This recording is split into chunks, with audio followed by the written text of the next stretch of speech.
नमस्कार, मैं ज्योति श्रीवास्तव। आप देख रहे हैं सत्य सवेरा न्यूज। डालते हैं नजर आज की खास खबर पर। अयोध्या के स्थानीय सिंधी समाज के एक गुट द्वारा प्रेस कॉन्फ्रेंस करके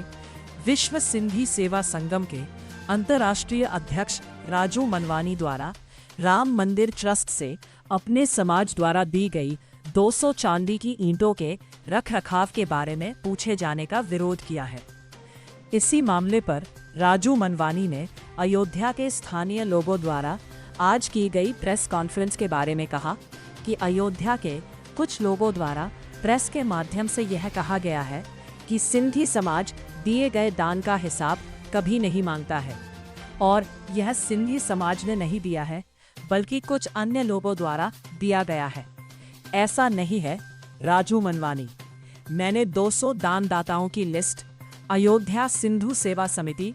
रजी के अध्यक्ष व श्री राम सिंधु धाम के महामंत्री अमृत राजपाल को व मीडिया कर्मियों को उपलब्ध कराई है, जिसमें देखा जा सकता है कि इसमें सभी 200 दानदाता सिंधी समाज के हैं, जो कि देश व विदेश के विभिन्न हिस्सों के रहने वाले हैं।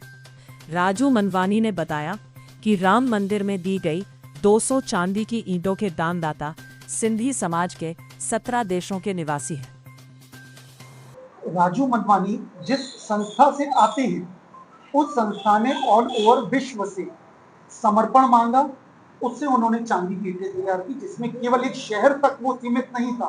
पूरे विश्व से उन्होंने सहयोग मांगा, जिसकी जो हैसियत, जिसका जो समर्पण था। मैं फिर कहूंगा वो समर्पण होता है, किसी का 10, किसी का 50,000, किसी का 5 लाख, उससे उन्होंने उन ईंटों को रूप दिया और उसको उन्होंने समिति को दान दिया। पर आज अगर वो वैसा आरोप लगाते हैं तो मैं फिर कहूंगा, रामायण काल में भी, राम के युग में भी कुछ धोबी हुआ करते थे जिन्होंने माता सीता पर लांछन लगाया था,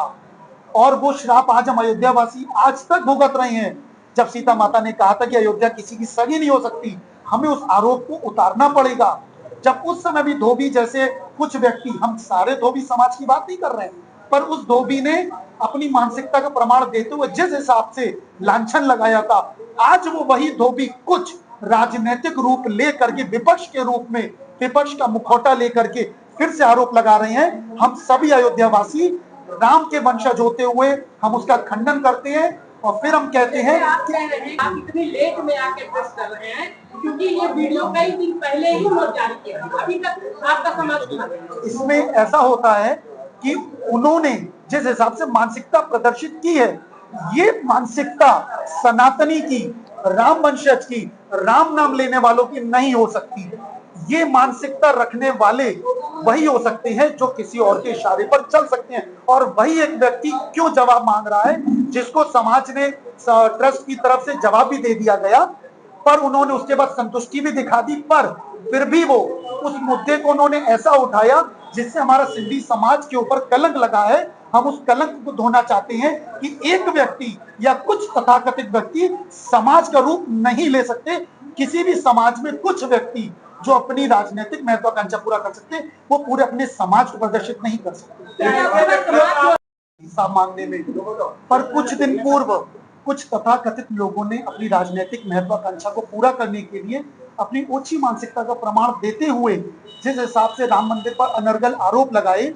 जबकि हमें कुछ समय तक माननीय मुख्यमंत्री जी द्वारा गठित एसआईटी रिपोर्ट का इंतजार करना चाहिए था, पर उन्होंने अपनी ओछी मानसिकता का प्रमाण देते हुए जिस हिसाब से अनर्गल आरोप लगाए और बिना संयम पूर्वक उन्होंने आरोप लगाते हुए किया, और जिनका उन्हें प्रमाण भी मिला, क्योंकि हमारा सिंधी समाज केवल देने में विश्वास रखता है और सदैव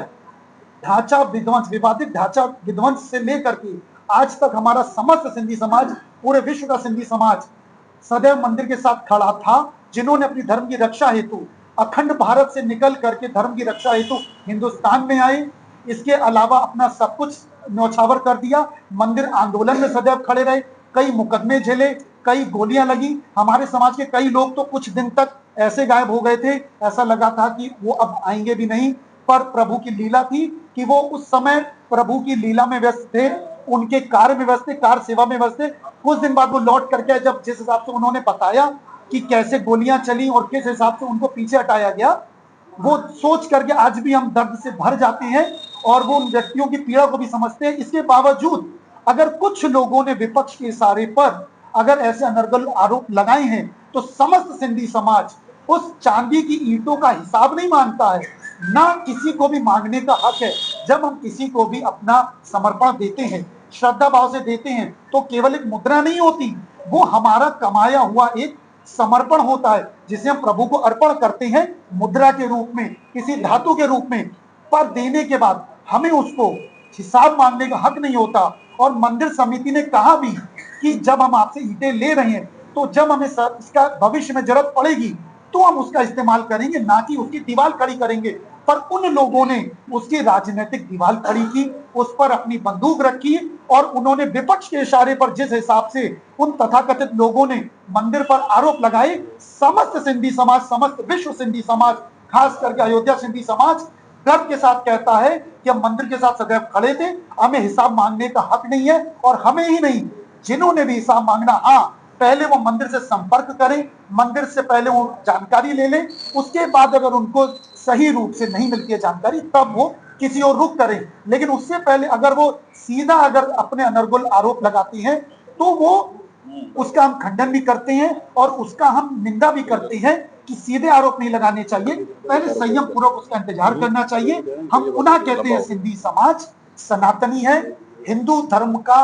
वंशज है, श्री राम के हम वंशज हैं। जय श्री राम बोलते हम अपनी वाणी का विराम देते हैं और